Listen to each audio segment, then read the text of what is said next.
ini parah nih.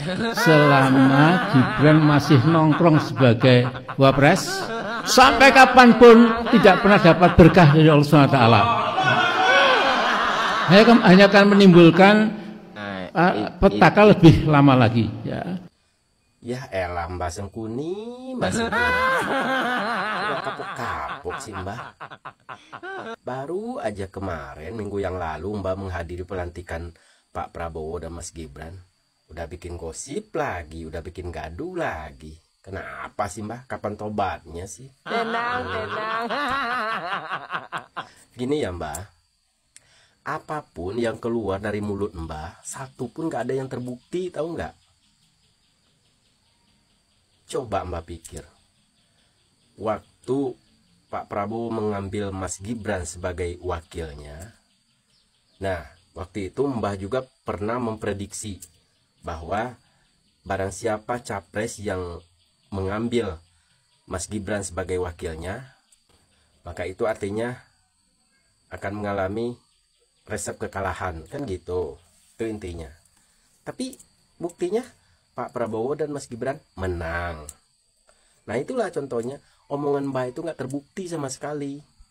Ya, nah ini videonya masih ada nih, masih saya simpan. Ini maaf, saya akan buat sebuah prediksi enteng-entengan. Siapapun capres yang mengambil Gibran sebagai cawapresnya, itu sesungguhnya sedang membeli resipi for political loss, resipi for political defeat, bahkan resipi for political destruction.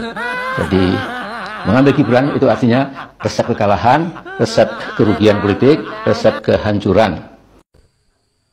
Tuh kan, itu salah satu ucapan Mbah sebelum pemilu itu, sebelum pemilu masih dalam tahap kampanye. Mbah udah memprediksi bahwa barang siapa yang mengambil Mas Gibran sebagai wakilnya, maka itu adalah resep kekalahan. Buktinya menang. Jadi apapun yang Mbah omongin, nggak bakal ada yang percaya lagi Mbah. Maka udahlah.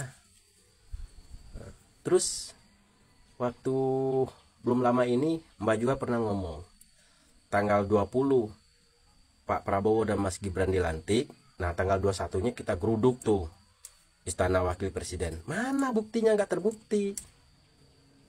Aduh Mbah. Seharusnya Mbah ini sudah memikirkan akhirat, karena udah bau tanah.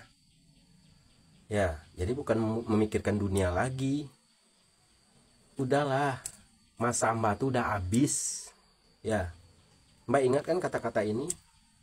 Setiap orang ada masanya, dan setiap masa ada orangnya. Nah sekarang bukan masa Mbah lagi gitu. Jadi ya udahlah. Heran, selalu aja memprovokasi Mbah. Tapi yang lebih heran lagi sama pengikut-pengikutnya, kok percaya aja gitu ya. Udah jelas omongannya itu nggak ada yang terbukti sama sekali, tapi kok percaya aja gitu. Dan setiap capres yang dia dukung, ya setiap pemilihan umum itu nggak ada yang menang, kalah mulu. Ya mungkin karena keberadaan dia di situ. Jadi gini, saya ya selagi Mbah bikin video, selagi Mbah bikin fitnah, saya akan terus ngerjain Mbah. Tapi kalau Mbah udah diem, ya baru saya diem. Tapi selagi Mbah ngoceh, saya akan terus kerjain biar berimbang gitu Mbah. Jadi pesan saya ya, kasihan lihat Mbah tuh udah tua, udah bau tanah.